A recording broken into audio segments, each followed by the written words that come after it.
Hello everyone, I am सुगम। Welcome back. तो कैसे हो आप सब? आई होप आप सब अच्छे होंगे।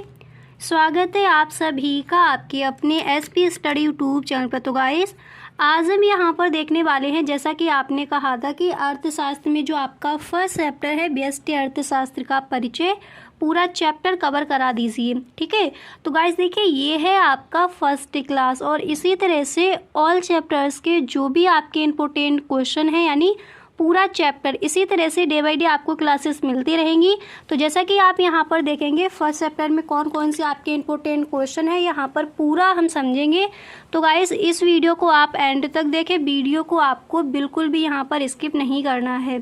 ठीक है, अर्थशास्त्र अगर आपने लिया है तो बिल्कुल भी टेंशन मत लीजिए। पूरा का पूरा जो भी आपके चैप्टर्स हैं वो सभी आपको इसी चैनल पर कवर कराए जाएंगे। तो गाइस, अगर अभी तक आपने इस चैनल को सब्सक्राइब नहीं किया है तो प्लीज़ कर लीजिए। ठीक है, और गाइस वीडियो आपको पूरा देखना है।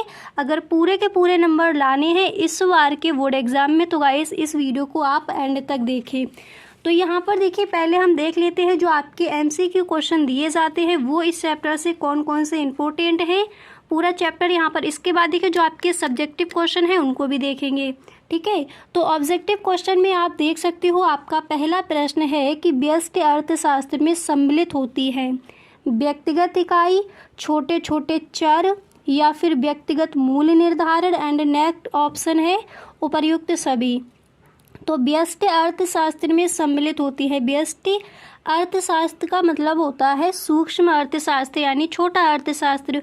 तो व्यष्टि अर्थशास्त्र के अंतर्गत एक व्यक्ति की इकाई है उसका अध्ययन हम करेंगे। ठीक है, क्योंकि ये हमारा छोटा अर्थशास्त्र होता है, सूक्ष्म अर्थशास्त्र इसको हम कहते हैं। और छोटे छोटे चर इसका भी, ये भी व्यष्टि अर्थशास्त्र के अंतर्गत आएगा। व्यक्तिगत मूल्य निर्धारण ये किसके अंतर्गत आएगा? व्यष्टि अर्थशास्त्र की। यानी जो दा नंबर पर आपको ऑप्शन दिया गया है यही आपका यहाँ पर हो जाएगा राइट ऑप्शन। तो व्यष्टि अर्थशास्त्र में सम्मिलित होते हैं उपर्युक्त सभी, यानी दा नंबर पर जो ऑप्शन है राइट हो जाएगा। अब इसी तरह से यहाँ पर आप देख सकते हो जो आपका नेक्स्ट क्वेश्चन है यहाँ पर क्या दिया गया है। ठीक है, पूरा चैप्टर यहाँ पर देखेंगे तो वीडियो में आप एंड तक बने रहें। ठीक है, वीडियो को आपको बिल्कुल भी स्किप नहीं करना है।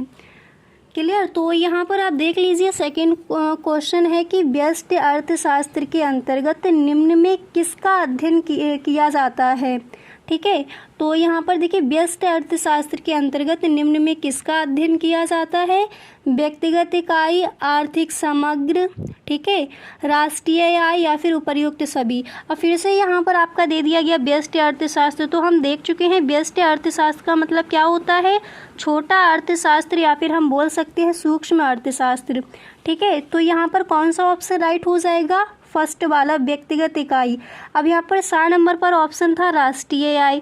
तो पूरे राष्ट्र की आय का अध्ययन इसके अंतर्गत हम नहीं करेंगे, वो हम करेंगे समष्टि अर्थशास्त्र के अंतर्गत, क्योंकि समष्टि अर्थशास्त्र का मतलब होता है विशाल अर्थशास्त्र यानी बड़ा अर्थशास्त्र।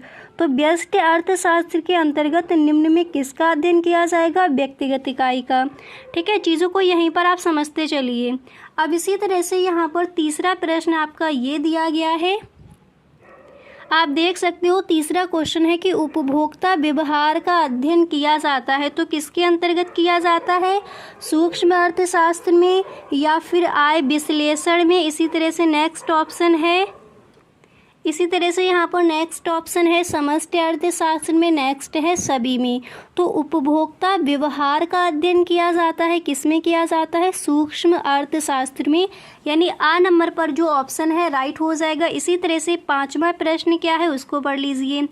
तो नेक्स्ट यहाँ पर है कि अर्थशास्त्र के, सॉरी यहाँ पर देखिए 4 नंबर पर क्वेश्चन है अर्थशास्त्र के जनक कौन थे। ठीक है, तो आ नंबर पर ऑप्शन है माल्थस, नेक्स्ट है एडम स्मिथ, इसी तरह से नेक्स्ट ऑप्शन है जेबी से, एंड यहाँ पर नेक्स्ट ऑप्शन में है जॉन रॉबिन्स।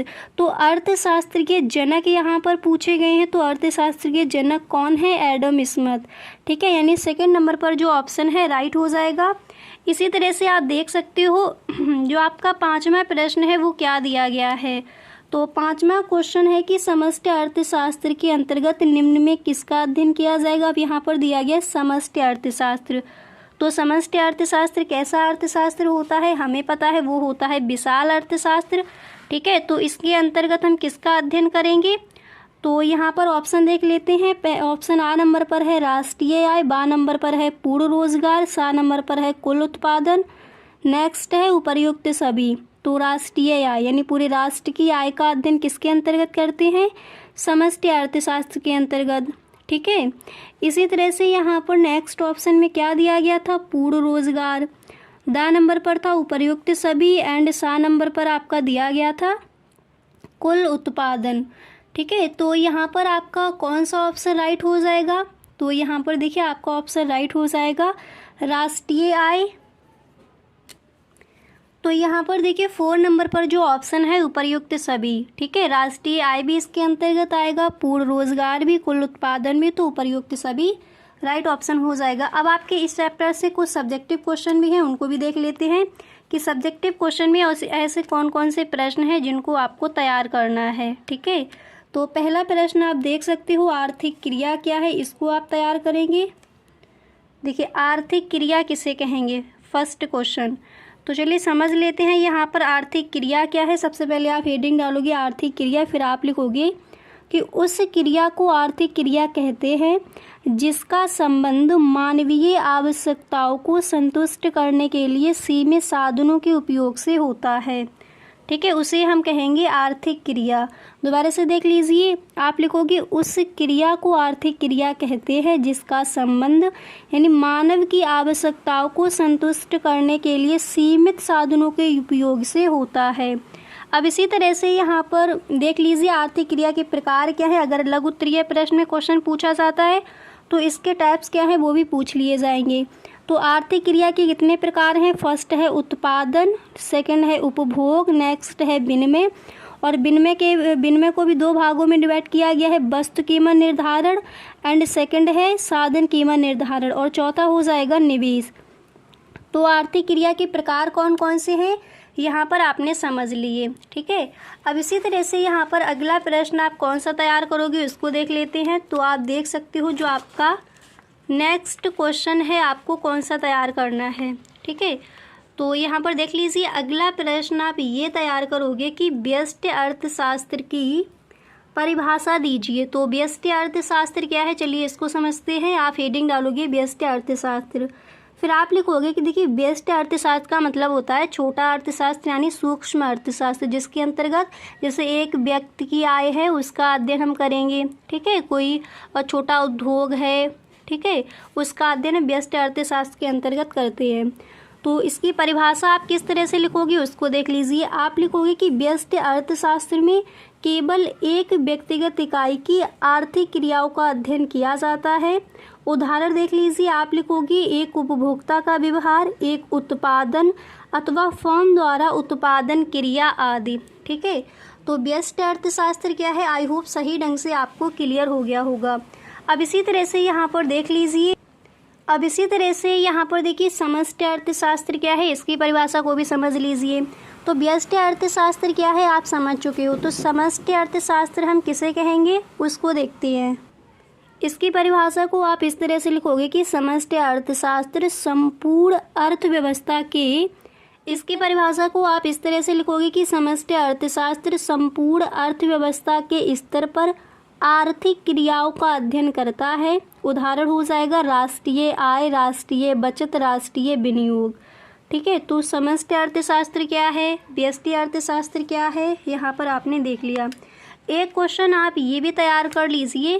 देखिए ये आपका ऑब्जेक्टिव क्वेश्चन में पूछ लिया जाता है। तो क्वेश्चन है कि व्यष्टि अर्थशास्त्र के क्षेत्र एवं उसकी सीमाएं बताइए। तो आप लिखोगे कि व्यष्टि अर्थशास्त्र के क्षेत्र में निम्नलिखित 3 प्रमुख सिद्धांतों को सम्मिलित किया जाता है, वस्तु कीमत निर्धारण, साधन कीमत निर्धारण सिद्धांत तथा आर्थिक कल्याण सिद्धांत। ठीक है, अब यहाँ पर देखिए, अब जो आपका है वस्तु कीमत निर्धारण, इसके भी 2 टाइप्स हो जाएंगे। कौन कौन से, मांग का सिद्धांत, लगान तथा उत्पादन का सिद्धांत। नेक्स्ट आपका यहाँ पर था साधन कीमत निर्धारण, इसके 4 भाग हो जाते हैं, मजदूरी, लगान, ब्याज तथा लाभ यानी प्रॉफिट। तो व्यष्टि अर्थशास्त्र के क्षेत्र एवं उसकी सीमाएं बताइए। तो इस तरह से आप इस प्रश्न का आंसर लिख कर आओगे। अब इसी तरह से विस्तृत उत्तरीय प्रश्न में क्वेश्चन आपका इस तरह से पूछा जाता है कि समष्टि अर्थशास्त्र और व्यष्टि अर्थशास्त्र में अंतर क्या है। चलिए उसको भी देख लेते हैं।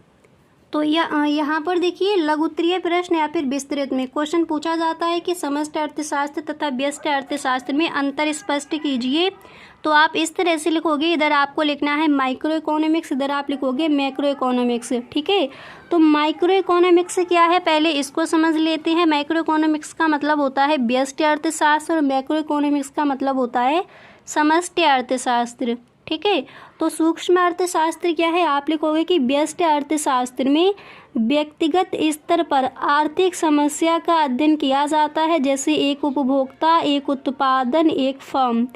अब इसी तरह से आप समष्टि अर्थशास्त्र में इस तरह से यहाँ पर लिखोगे कि समष्टि अर्थशास्त्र में अर्थशास्त्र की आर्थिक इकाइयों का अध्ययन होता है, जैसे राष्ट्रीय आय, कुल उपभोग, सामान्य कीमत स्तर। अब इसी तरह से नेक्स्ट पॉइंट आप लिखोगे कि व्यष्टि अर्थशास्त्र में व्यक्ति और व्यक्ति के व्यवहार का अध्ययन होता है। इधर आप इस तरह से लिखोगे कि समष्टि अर्थशास्त्र में समाज और समाज के व्यवहार का अध्ययन होता है। अब इसी तरह से नेक्स्ट पॉइंट इधर आपको लिखना है कि व्यष्टि अर्थशास्त्र इस मान्यता पर आधारित है कि समष्टि प्राचल स्थिर रहते हैं, और समष्टि अर्थशास्त्र में आपको लिखना है कि समष्टि अर्थशास्त्र व्यष्टि प्राचलों को स्थिर मान लेता है। तो व्यष्टि अर्थशास्त्र क्या है, समष्टि अर्थशास्त्र क्या है, आई होप सही ढंग से आपको समझ आ गया होगा। अब जो आपका फर्स्ट चैप्टर है इसमें यही आपके इम्पोर्टेंट क्वेश्चन है, इनको तैयार कर लीजिए। फर्स्ट चैप्टर से कोई भी क्वेश्चन यहाँ पर आपका नहीं छूटेगा। ठीक है, अब इसी तरह से गाइस जो आपका नेक्स्ट क्लास होगा उसमें हम देखेंगे जो आपका सेकेंड चैप्टर है उसमें कौन कौन से इम्पोर्टेंट क्वेश्चन हैं। तो उस वीडियो को आप देखना ना भूलें। और गाइस अगर सच में आपको ये वीडियो अच्छा लगा है तो आप इस वीडियो को एक लाइक कर दें और अपने सभी दोस्तों में एक बार वीडियो को शेयर ज़रूर करें। Okay, thank you so much.